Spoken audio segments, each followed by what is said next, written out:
My name is Reta Lipscomb. I'm 44 years old, and I stood on my own porch and listened to my mother-in-law call my daughter a soldier's brat in front of everyone we knew. It was 103 degrees that afternoon in Chico, the kind of dry July heat that makes the boards of an old craftsman porch tick like a slow clock.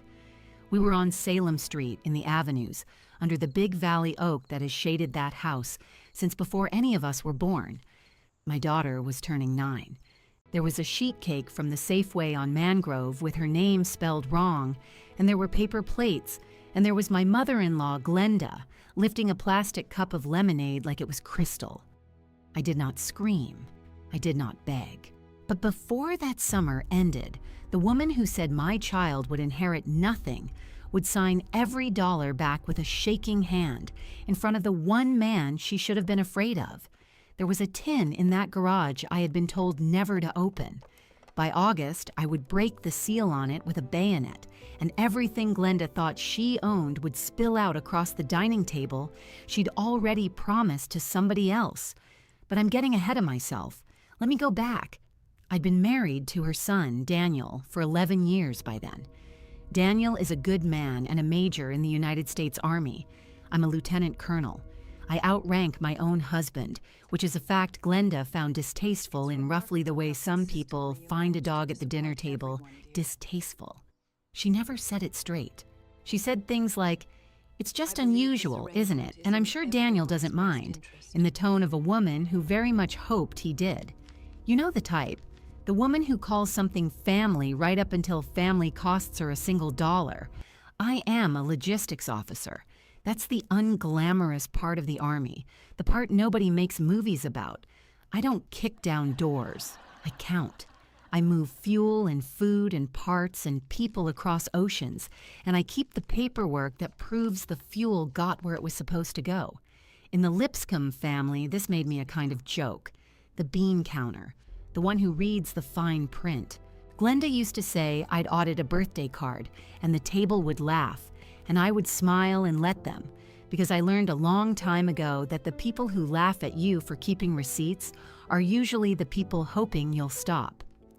I didn't grow up in a family like theirs. I didn't really grow up in a family at all. My parents left when I was 6, both of them, in different directions and for different reasons that came to the same thing. I was raised by my grandfather, Master Sergeant Earl Lipscomb, retired 30 years in the Army, and the most careful man I have ever known. Lipscomb is my name because it was his. I kept it through the marriage. Daniel understood why. Without my having to explain, Earl raised me in a house that smelled like coffee and gun oil and the cedar of his old footlocker. He didn't say much. He counted. He counted change at the register and made the clerk wait. He counted the rounds in a box before he believed the label. And he had one rule he said to me so many times it stopped being words and became a kind of heartbeat. Count it twice, Rita. Paper outlives people. I thought it was a fussy old man saying. I thought a lot of things about Earl were fussy. He kept everything. Bank statements in shoe boxes, the deed to the Salem Street house in a folder, and out in the garage, up on the high shelf above his workbench, there was an ammunition tin, olive drab, .50 caliber, the heavy steel kind. He'd soldered it shut himself, sealed the lid with a bead of solder and a ring of candle wax over the latch, and he told me exactly once, when I was about 10 and reaching for it, "That one's not for now, you'll know when." I never opened it. For 34 years, I never opened it. I want you to hold on to that tin, because I did, for most of my life, without ever knowing what was inside. Earl passed 4 years ago, quietly in the spring, the way careful men do. And here is where the trouble starts. Because when Earl was alive, Glenda was sweet to him. Sweet the way a person is sweet to an account they intend to drain. She moved into the Salem Street house to care for him in his last 2 years, and she told everyone constantly what a sacrifice it was. She said it so often it became fact. She'd cared for him. Therefore, she was owed. That was the math in Glenda's head, and Glenda always believed her own math. After the funeral, she simply stayed.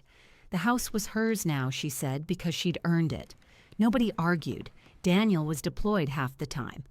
I was busy moving an entire battalion's worth of equipment across 2 continents. And Glenda settled into the Craftsman on Salem Street like it had always been the plan, hosting the gatherings, holding court on the porch, telling the same stories about how generous she was. Which brings me back to the birthday. My daughter's name is Ren Lipscomb. She was turning 9 that July, and she is a serious, watchful child, the kind who notices when an adult's smile doesn't reach their eyes. She gets that from me. I wish she didn't. We were all on the porch. Daniel was home for once in a polo shirt, looking happy in the way he only ever looks in Chico. Glenda's friends from her church and her bridge group were there, a dozen of them, fanning themselves.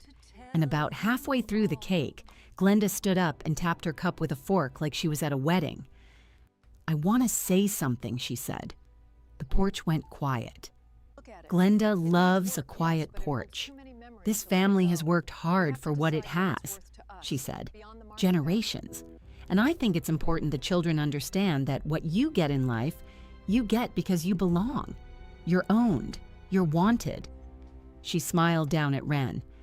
"Not everybody here is family. Some of us are just passing through, and that's all right. But this family's money stays in this family." She raised the cup an inch higher and looked right at my daughter. "You understand, sweetheart, you're a sweet girl, but you're just a soldier's brat. You won't see a dime of any of this. Best you learn that now and don't go expecting. I have stood in rooms where mortars were landing. I have signed for the bodies of young men and women and kept my hand steady on the pen. I am telling you that I have never felt anything in my chest like the thing I felt watching my 9-year-old turn her head and look at me to find out whether what the grown-up had just said was true.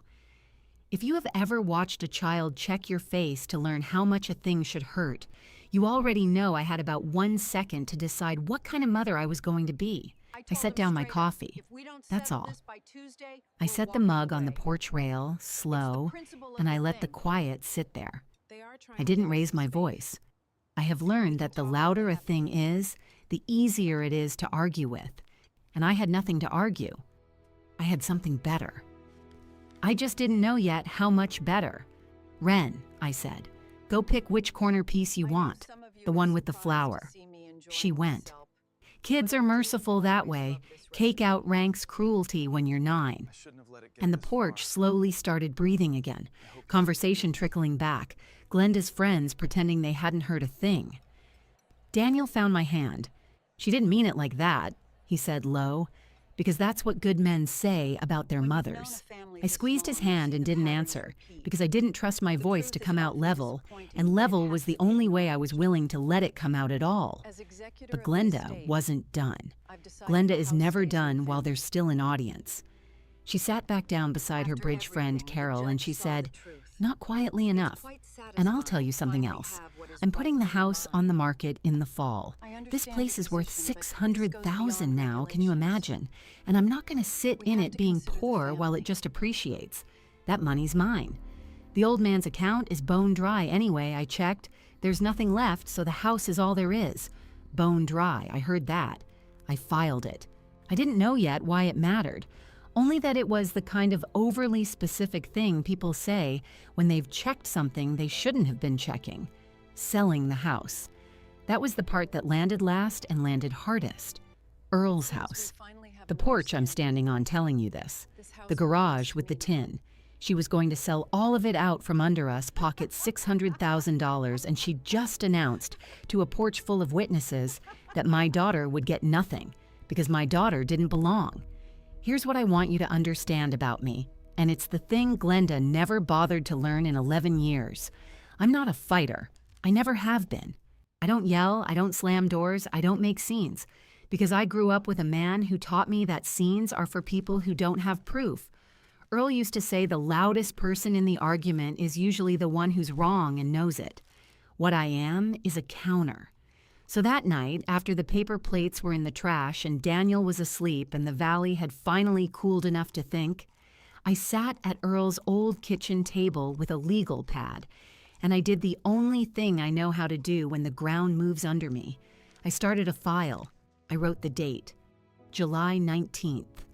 I wrote what was said, word for word, because I have a memory for words the way some people have it for faces. Just a soldier's brat, bone dry. The house is all there is, putting it on the market in the fall. And then, because Glenda had said the account was empty in that strange, defensive, over-rehearsed way, I did the next careful thing. Earl had a bank. Tri-Counties, the branch on Mangrove. I'd seen the statements in the shoeboxes for years and never read them because they weren't mine to read while he was alive. But they were in the house. And the house, for the moment, was still standing. And so was the garage, and so was the shelf, and so was the tin. Count it twice, Reta. Paper outlives people. I didn't go up to that shelf yet. I want to be honest about the order of things, because the order is the whole story. That first night, I didn't break the seal. I just stood in the garage with a flashlight and looked at the tin up there in the dark, soldered shut, exactly where Earl left it, waxed and waiting, and I thought about a 10-year-old's hand reaching for it and an old man's voice saying, "You'll know when." I reached up and put my palm flat against the cold steel of it.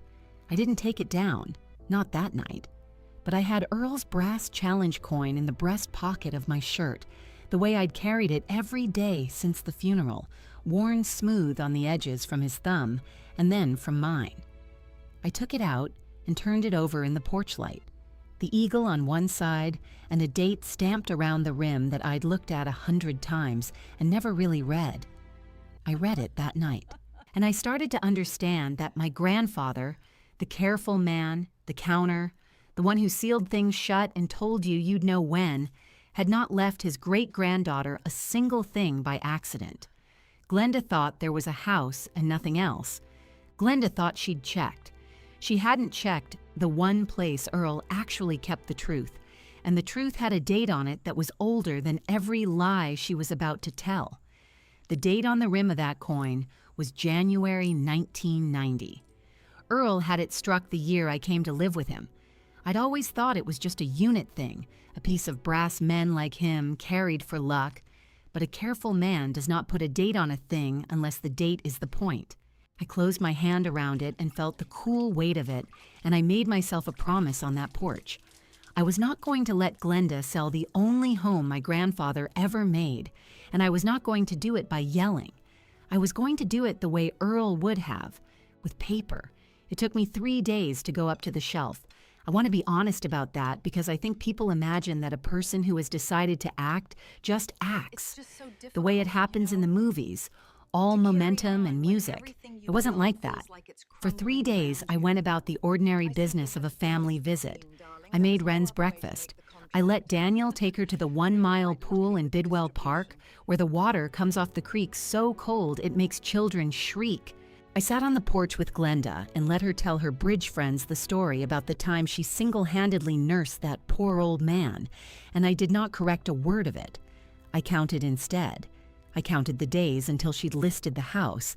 I counted the witnesses on the porch the day she'd called my daughter what she'd called her. I counted, and I waited for my own hands to stop shaking because Earl taught me, you don't reach for a sealed thing until your hands are steady. On the 4th morning, before the heat came up, I went out to the garage alone. It still smelled like him. That's the thing nobody warns you about. 4 years gone, and the garage on Salem Street still smelled like coffee gone cold and 3-in-1 oil in the cedar of his footlocker. And I stood in the doorway with my flashlight and let it hit me, and then I let it pass. The workbench was exactly as he'd left it. Glenda never came out here. Glenda had no use for a room where nothing could be sold without getting your hands dirty first. The tin was up on the high shelf where it had always been. Olive drab, .50 caliber, the heavy steel kind they don't make for civilians. I reached up and brought it down with both hands and set it on the bench, and it was heavier than ammunition. Ammunition I'd have known the weight of. This was the weight of paper, packed tight. And paper, when there's enough of it, is heavier than you think. The lid was sealed exactly the way he'd told me 34 years before. a bead of solder run along the seam, gone gray and dull with age, and over the latch a ring of candle wax, dark amber, with the faint whirl of a thumbprint still pressed into it. His thumbprint. The last thing his hands had done to this box was close it and mark it shut for me, for later, for when I'd know. I had his bayonet on the bench. I'd taken it down off the wall pegs where it had hung my whole childhood, the one from his own service, the steel still bright because he oiled it every Sunday of his life, and I'd kept up the habit without ever quite deciding to. I set the edge against the wax seal, and I broke it. The wax cracked along the latch with a small, dry sound, and then I worked the blade along the solder bead, patient, the way he'd have wanted, no prying, no hurry, until the old seam gave, and the lid came up on its hinge with a groan like the box was waking from a long sleep. I carried it inside. I set it on the dining table, Earl's dining table, the one Glenda had already promised to Carol's daughter for when she cleared the place out, and I tipped it open. Here is what spilled across that table. The deed to the house on Salem Street, in a yellowed folder, the legal description of the lot typed on an old machine where the letter E sat a little high. A bundle of United States savings bonds, the paper kind, Series EE, held together with a rubber band that had gone to powder and broke when I touched it, dated across years and years, a few $100s here, a few hundred there, the patient accumulation of a man who never trusted a thing he couldn't hold. And underneath all of it, in a blue cover gone soft at the corners, a document with a title printed across the top in a lawyer's careful capitals, Declaration of Irrevocable Trust. I sat down. I had to. I am a logistics officer. I have read 10,000 documents that other people found boring, contracts and manifests and transfer orders, and I have never in my life had a document take the air out of me the way that one did, because Earl had not just kept a deed in a box. Earl had, decades ago, put the house and the bonds and a sum of money I had to read 3 times to believe into a trust, an irrevocable one, the kind that cannot be undone, cannot be sold off by a relative who moves in and decides she's owed, cannot be touched by anyone except the people named in it. And on the second page, in the blank where the beneficiary went, was a name, not mine. I want to be clear about that because it matters to who Earl was. He did not name me. He named a child who had not even been born when he opened the trust, in the line that read for the benefit of my issue then living. And then, in an amendment clipped to the back and dated the year she was born, in his own slow, careful hand, he had written it plain, Reta Lipscomb, my daughter, the soldier's brat, named beneficiary of the house she'd been told she would never see a dime of, by a man who died before she was old enough to remember his face. Count it twice, Reta. I read it twice. I read the whole instrument twice, front to back, the way he taught me. Because the first time you read a thing, you read what you hope it says, and the second time you read what it actually says, and both times it said the same thing. The house on Salem Street was not Glenda's to sell. It had never been Glenda's.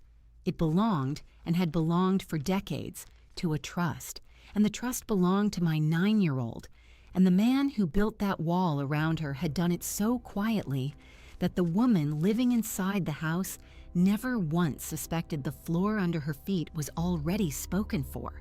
I sat at that table for a long time, the bonds and the deed and the trust spread out in front of me in the morning light, and the brass coin warm in my pocket, and I thought about a man counting change at a register and making the clerk wait. He hadn't been fussy. He'd been building this. The whole time, all those years, the careful counting man had been quietly armoring a child he'd never meet against a betrayal he must have seen coming from a long way off. But the trust was the floor. It told me what was owed and to whom. It did not yet tell me what Glenda had done.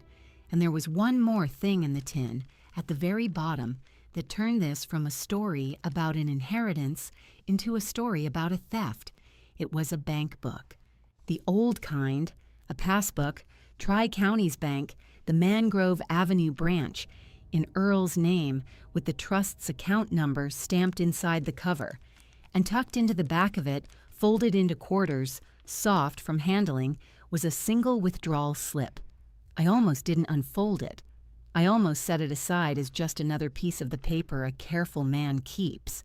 But Earl's voice was in the garage, and in the coin, and in the whole shape of that morning. So I unfolded it, and I flattened it on the table, and I read it the way he taught me to read everything. Slowly, line by line, the account number, the amount, which was large, the date, and the signature on the line at the bottom, authorizing the withdrawal from the trust. The signature said Daniel Lipscomb, my husband's name, in my husband's hand. Except it wasn't my husband's hand, and I knew it wasn't, and I'll tell you exactly how I knew. I knew because of the date. The slip was dated the 11th of October 3 years back, and on the 11th of October 3 years back, my husband, Major Daniel Lipscomb, was not standing at the counter of the Tri-Counties branch on Mangrove Avenue signing for a withdrawal. He was 9,000 miles away on the far side of the world, 3 weeks into a deployment, in a place where the closest thing to a bank was a cot and a duffel bag.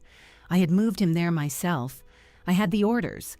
I had signed the transportation manifest that put him on the plane. There was no version of the world in which that man signed that slip on that day in that town. So who signed it? I sat very still. I have learned that the body knows a thing before the mind will say it, and my body had gone cold and quiet the way it does right before a thing you can't take back. Somebody had stood at that counter with my husband's name in their mouth and forged it onto a withdrawal slip and walked out with money that belonged to my daughter while my husband was overseas and could not say a word about it. And they had done it from an account that Glenda, just last week, on the porch, in front of her bridge friends, had announced with such strange and rehearsed certainty was bone dry. Bone dry. She'd checked, she said. There was nothing left, she said. Of course she'd checked. You only know a well is dry if you're the one who emptied it. I folded the slip back along its soft, worn creases, the creases that told me it had been handled, looked at, worried over by Earl's own fingers before he tucked it into that book and sealed the whole thing into the tin. He'd known. Not the details, maybe, but the shape of it. He'd kept that one slip the way you keep the single thread that, when you pull it, brings down the whole garment. He'd left it for a counter to find. He'd left it for me. I put the deed and the bonds and the trust and the bank book back into the tin, but the slip I kept out, and I slid it into the breast pocket of my shirt, behind the coin, where I keep the things I am not willing to lose. Then I washed the breakfast dishes, and I made Wren a sandwich for the pool, and I told Daniel I had an errand to run in town, and I got in the car. The Tri-Counties branch on Mangrove Avenue is a low brick building with a flag out front that hangs dead still in valley heat. I had driven past it 1,000 times in my life and never once gone in, because it was Earl's bank, not mine, and a careful man's accounts are his own business until they're not. The air conditioning hit me like a wall when I pushed through the door. There was a teller and a velvet rope, and behind a desk at the side under a small brass nameplate, a woman in her 60s with reading glasses on a chain and the particular stillness of a person who has watched money come and go for 40 years and learned to keep her face about it. The nameplate said, Marguerite Okafor, branch manager. I had the slip in my pocket and the coin behind it and my grandfather's whole patient life laid out in a steel box on his dining table. And I walked across that cold, quiet lobby and stood in front of her desk, and she looked up at me over the top of her glasses, and something moved behind her eyes that I would not understand until later. Recognition. Not of me, of the day. She'd been waiting for this day for a long time, the way I had been waiting without knowing it. And when she spoke, she did not ask how she could help me. She said, "You'd be Earl's granddaughter, the Colonel." And she took her glasses off and folded them, slow, and set them on the desk. I wondered which of you would walk in first. Sit down. I sat down. The chair across from Marguerite Okafor's desk was the hard kind banks keep for people they want to take seriously. And I lowered myself into it the way you lower yourself onto a footing you haven't tested. She didn't say anything right away. She reached down to a drawer on her left, the deep bottom drawer, and she worked a small key into the lock of it. And I heard the tumble give, and she lifted out a folder. Not a thin one. A folder the thickness of a city phone book, the kind that has been added to over years. The edges of the pages inside gone soft and gray, the way paper goes when human hands keep returning to it. She set it on the desk between us and laid her hand flat on top of it, the way you'd lay a hand on a Bible. 11 years, she said. I have been keeping this for 11 years, Colonel, and I want you to understand I did not keep it for you. I didn't know you'd come. I kept it because a man named Earl Lipscomb came into this branch the year I made manager, and he sat where you're sitting, and he told me something I never forgot. She tapped the folder once. He said, "Paper outlives people." He said it like a warning. And then he opened a trust, and he told me that someday a relative of his was going to try to take it apart from the inside. And when that day came, somebody at this bank had better be able to prove what was true. He picked me. I don't know why. I think because I was new and I counted things twice. Her mouth moved, not quite a smile. He liked that about me. I had the coin in my pocket and I closed my hand around it under the lip of the desk where she couldn't see, and I felt the worn rim of it. January 1990 stamped into the brass, older than every word about to be spoken in that cold, quiet room. My grandfather's account, I said. My voice came out low and even, the way it does when I am holding something very still inside me. My mother-in-law has been telling our family it's empty. Bone dry, she says, that there's nothing in it and never was much. I'd like to know if that's true. Marguerite Okafor opened the folder. She turned it to face me, and she walked me through it the way a careful person walks you through a thing they have already grieved over alone. The first pages were old statements, the trust account, the balance a healthy number, Earl's deposits coming in patient and regular across years, the savings bond money and a settlement from a workplace injury he'd had at the lumber mill and never once spent on himself. And then, beginning a few years back, the withdrawals. They started small, a few hundred, then larger, then large. And clipped to each withdrawal in plastic sleeves she had paid for herself was a copy of the slip that authorized it. And on every single slip, in a hand that leaned hard to the right, was my husband's name. Daniel Lipscomb. Daniel Lipscomb. Daniel Lipscomb. Over and over, down the years. I flagged the first one myself, Marguerite said, because I knew Earl. Earl never let anyone touch that account. Not his own pension, nobody. And here comes a withdrawal signed by a grandson-in-law I'd never laid eyes on. So I made a note. And then they kept coming. Always signed the same. Always by someone who came in when I was at lunch or off the floor. And I want to tell you, Colonel, I tried. I filed an internal flag 3 separate times. But the signature matched the card on file because whoever was signing it had a real good look at the card on file. And the law on a trust like this is narrow. I could flag. I could document. I could not freeze a thing without a court or a trustee telling me to.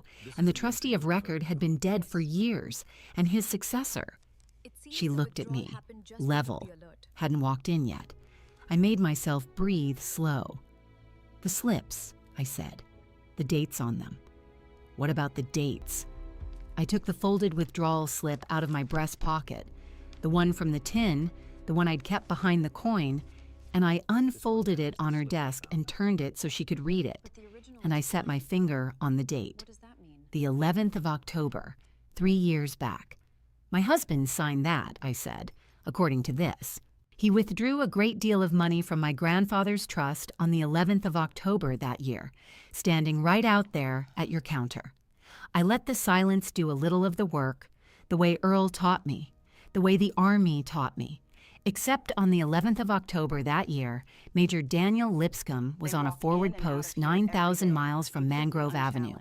I know the exact day, Mrs. Okafor, because I am a logistics officer, and I cut the orders that moved him there. I signed the manifest. He could no more have stood at your counter that morning than he could have walked on the creek in Bidwell Park. Marguerite Okafor went very still.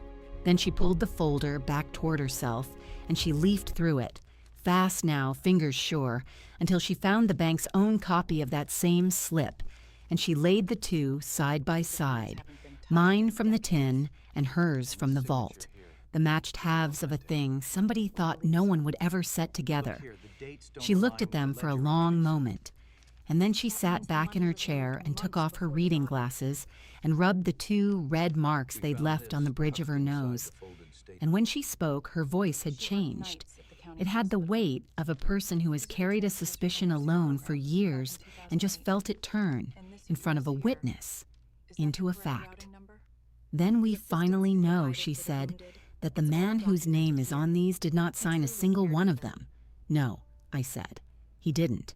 Somebody who could come and go in this town. Somebody who had his name and the card and the nerve. She put her glasses back on. Somebody who told a porch full of people the well was dry. I didn't answer that. I didn't have to. She'd been a banker 40 years. She could read a balance and she could read a face. There was more in the folder than the theft. That is the part I did not expect. And it is the part that has stayed with me longest, longer even than the rest of it. Because as Marguerite turned the older pages, the ones from before the withdrawals began, I saw that Earl's trust had not been a sleeping account. It had been working the whole time, quietly, the way he did everything. There was a young woman named Captain Sella Marsh, an army nurse. Marguerite told me Earl had set up the schooling payments himself years back, tuition drafts going out of the trust to a nursing program 2 semesters at a time, made out to a girl from a hard part of Oroville, whose own people couldn't have covered a textbook. He never met her, but the once, Marguerite said. He read about her in the church bulletin, said a girl who wanted to mend soldiers shouldn't be stopped by money. He told me to keep his name off it. She thinks it was a scholarship fund. In a way, it was. Captain Marsh was overseas now, Marguerite said. The same kind of overseas my Daniel had been, mending the exact kind of soldier my grandfather had once been. And there was a woman named Pauline Reyes, a widow. Her husband had been a sergeant, Marguerite said, gone in a place with a name none of us could find on a map without help. And the bank had been 3 weeks from taking the little house she had left when a payment came in from nowhere and cleared the whole thing, the entire balance, and the foreclosure stopped cold. She came in crying, Marguerite said. Wanted to know who. I'd been told not to say. I've never told her. I'm telling you because you're the only person alive now who has the standing to hear it. She closed her hand over the page. Your grandfather spent that account on exactly 2 kinds of people, Colonel. Soldiers' children and soldiers' widows. He armored the people. The world leaves holding the empty bag. He did it in the dark, and he never signed his name where they could find it. I sat with that. I want to tell you what it did to me, because the premise of my whole life until that morning had been a quiet certainty I'd carried since I was a girl on Salem Street, which was that nothing is ever truly set aside for you, that love is a thing you earn by not being a burden and lose the moment you cost too much. My own parents had taught me that with their leaving, and here, in a folder in a cold bank on Mangrove Avenue, was the evidence, 11 years thick, that I had been wrong about the deepest thing I believed. Earl had not just provided for me.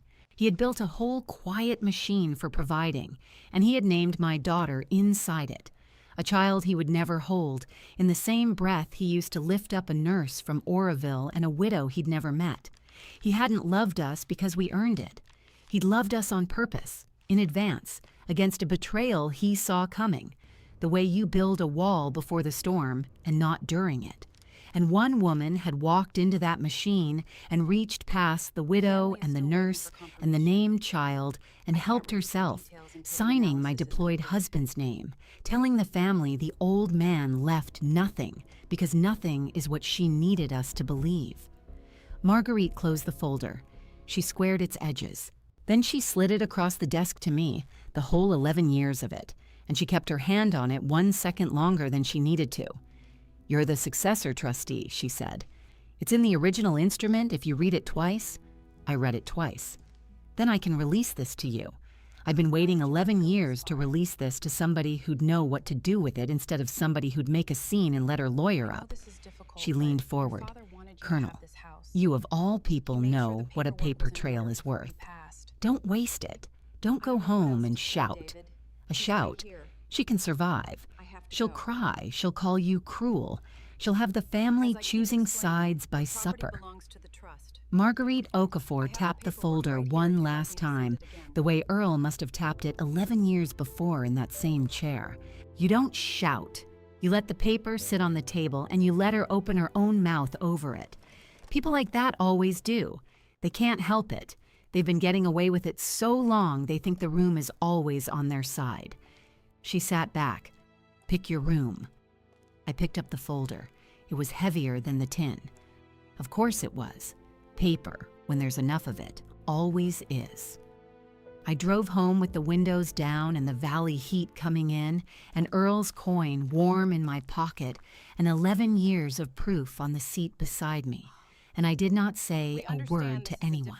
Not to Daniel, who I called that evening on the secure line and asked, gentle, casual, whether he had ever in his life signed anything at the Tri-Counties on Mangrove Avenue, and who said, baffled, that he'd never set foot in the place. Why, was something wrong? "Nothing's wrong," I told him. "Count it twice and come home safe." Not to Wren, who I tucked in under the window of the room that had been mine as a girl, the room in the house she didn't know was already hers, and who asked me, sleepy, if Grandma Glenda was still mad at her, and to whom I said only, "No, baby, nobody's mad at you.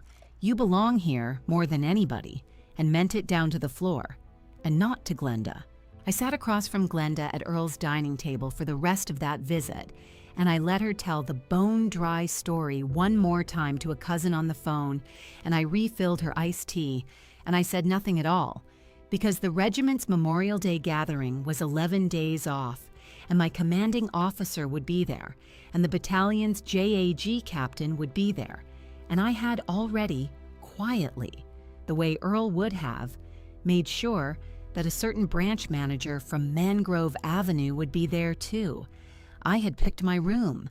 The Memorial Day gathering was held at the regiment's family hall out past the edge of town, a long, low building with flags down both sides of the walk and folding tables set end to end under paper bunting, and the heat that day sat over the parking lot in waves you could see. I had asked Glenda to come, which surprised her because I had never asked her to anything of mine. I told her it was a family day, that there'd be brass there, that it would mean something for Daniel's people to be seen. She heard the word brass, and she put on her good blouse and her pearls, and she rode out with us in the back seat next to Wren, and she talked the whole way about who would be there, and whether the general's wife still summered in paradise, and Wren looked out the window and counted the almond orchards the way I'd taught her, and said nothing to her grandmother, and her grandmother said nothing to her. I had Earl's coin in my breast pocket. I had the tin in the trunk, the lid still loose where the bayonet had gone in, and I had Marguerite Okafor's folder in a plain canvas case under my seat, every page of it, the 11 years, squared and tabbed, the way I tab a thing I am going to have to defend out loud. Inside the hall it was cooler and loud with families. My commanding officer was there, Colonel Aurelio Bant, a square man who had known my grandfather's name before he knew mine, because Earl's name is on a wall in this army in a way that does not wash off. And the battalion's JAG captain was there, Captain Imani Frey, in her summer uniform with her hair pinned tight, holding a paper cup of lemonade and watching the room the way lawyers watch rooms.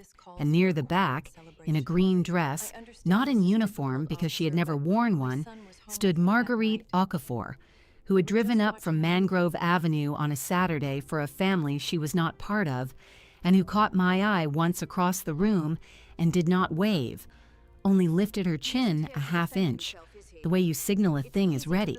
I want to tell you what undid Glenda, because it was not me. I did not raise my voice that whole afternoon. It was the lemonade table, and a young woman in a captain's uniform that Glenda had not been introduced to, and Glenda's own certainty that a room with that many flags in it had to be on her side. The young captain was Salem Marsh, the nurse. She was home on leave, and Captain Frey had served with her once at a hospital overseas, and the two of them had found each other near the lemonade and were laughing about something the way people do, who have stood in the same bad places. I had not arranged for Salem Marsh to be there. I want to be honest about that. The Army is smaller than people think, and Grace sometimes does its own logistics. But when I saw her there, the girl from Oroville my grandfather had quietly carried through nursing school and never met, but the once, standing in the same room as the woman who had drained the account that built her, I understood that Earl's whole life was about to set itself on one table, whether I lifted a finger or not. Glenda found me by the windows. She had a glass of the sweet wine someone had brought, her second, and her face had the loose, bright look it got when she felt she was among the right kind of people and had a story to tell. She wanted to tell me, of all things, that she'd put the Salem Street house on the market that week. "I signed the listing Thursday," she said, pleased, swirling the glass. "It's done, Rita. I know you've got your feelings about the old place, but somebody has to be practical, and there's nothing left to keep it for. The old man's account is dry as a bone. I've told you that till I'm blue. There's no fun, there's no nest egg, there's no nothing. He spent his whole life on lottery tickets and other people's troubles and left me holding the bag." She took a sip. "And I'm not about to hold it for a soldier's brat." She said it again. In a room full of soldiers and their children, with a JAG captain 12 feet away and her own granddaughter close enough to hear, she said the thing about my daughter again, and this time her voice carried. The way a voice carries when wine has taken the brakes off it, and a little pocket of the room went quiet around us. Wren looked up at me. I set down my coffee on the windowsill. I did not look away from Glenda. "You keep saying that account is empty," I said. Low, slow. I do not repeat myself, but I had not said this part yet, so it was not a repeat. Bone dry. You've said it on the porch, you've said it on the phone, you've said it to a cousin in Reading. Say it once more. Say it loud enough that everybody here hears you say, "There was never anything in Earl Lipscomb's trust." And here's the thing about a person who has been getting away with it for years. They cannot tell the difference between a room that is listening and a room that is closing. Glenda heard listening. She drew herself up on her pearls and she said it to the whole bright corner of that hall, with a little laugh in it. Sure, she was the wronged one. Sure, the flags were hers. "There was nothing because I emptied it," she said. "Somebody had to. I nursed that stubborn old man 11 years, and I earned every cent of what was in there, and I took what was owed me. And I'd do it again, and no soldier's brat is ever putting her name on my house." You could hear the refrigeration hum after she said it. You could hear a child laugh somewhere down the hall, not knowing. I did not raise my voice. I reached into my breast pocket and I took out Earl's coin, the worn brass of it, and I set it on the windowsill next to my coffee, face up where the light came through, and I turned it with one finger so the rim showed. "January 1990, I said.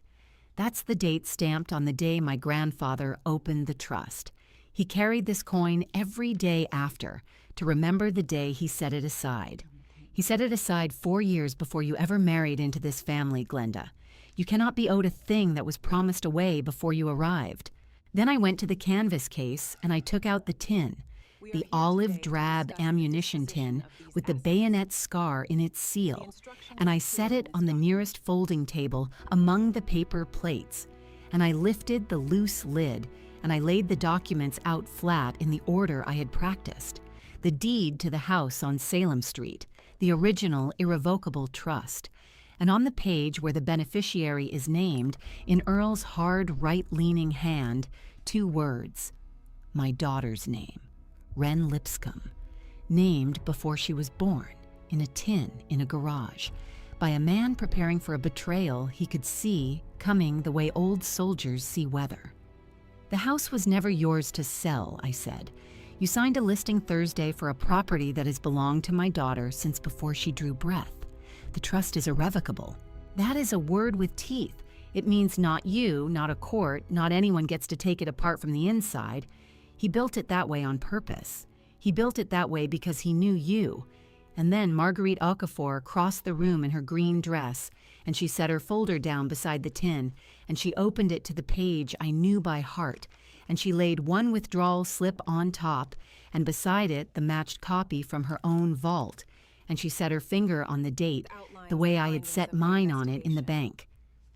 The 11th of October, Marguerite said, to the room now in the flat, sure voice of a woman who has counted things twice for 40 years. This slip drains a large sum from that trust. It is signed Daniel Lipscomb. She lifted her eyes to Glenda. Major Daniel Lipscomb was deployed 9,000 miles from my counter that morning. His commanding officer cut the orders. He never set foot in my branch in his life. Somebody else signed his name. Somebody who could walk into a small bank on Mangrove Avenue and come and go. I flagged it 11 years ago, and I have been waiting for a trustee with the standing to do something about it ever since. Glenda's glass was still in her hand. The wine in it had gone very still. She looked at the coin, and at the tin, and at the two slips lying side by side like the matched halves of a thing she'd been sure no one would ever set together. And the bright, loose certainty went out of her face all at once, the way a porch light goes when the power drops, and what was underneath it was the thing she had been hiding the whole time. I had guessed at it on the drive home from the bank, and I had not let myself be sure. A reverse mortgage gone wrong. A joint account she'd drained on her own side first. A folded foreclosure notice she kept in her glove box so her son would never see it. She had not stolen because the trust was a fortune to her.